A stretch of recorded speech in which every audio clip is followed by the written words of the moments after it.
ওই ফিলিস্তিনের, লিখে রাখেন আপনারা, মিডিয়া দিয়ে প্রচার করে দিয়েন, এই ফিলিস্তিনের বাবে লুদ নামক জায়গায় তাদের মিসায়া, তথা কথিত মিসায়া মাসিহুদ দাজ্জালকে ঈসা আলাইহিস সালাম হত্যা করবেন ইনশাআল্লাহ।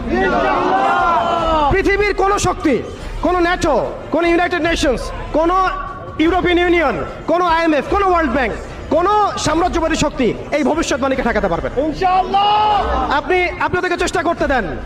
সারা পৃথিবীর সমস্ত মুসলমানকে যদি এখন তারা মেরে ফেলে, তবুও এই অকাট্য ভবিষ্যৎবাণী ইনশাআল্লাহ তাআলা তারা পাল্টাতে পারবে না। এটা আমাদের আশার জায়গা, এটাই হচ্ছে চূড়ান্ত বিজয়। এবং ঈসা আলাইহিস সালামের হাতে আগামী 40 বছর, লিখে রাখেন আপনারা, এরপরের 40 বছর ওই বাইতুল মুকাদ্দাস থেকেই সারা বিশ্বে ইসলামী খিলাফা কায়েম হবে ইনশাআল্লাহ। যে খিলাফা শব্দটা এখন রাজনৈতিকভাবে আপনারা নিতে পারেন না, হজম করতে পারেন না। আমি জানি আপনারা জানেন না, অনেকেই এটা অজ্ঞতার কারণে হতে পারে, তারা হয়তো জানেন না, আমরা জানাতে এসেছি। এই যে খিলাফা শব্দটা তারা নিতে পারে না, এই খিলাফাই হবে পৃথিবীর শেষ শাসন ইনশাআল্লাহ।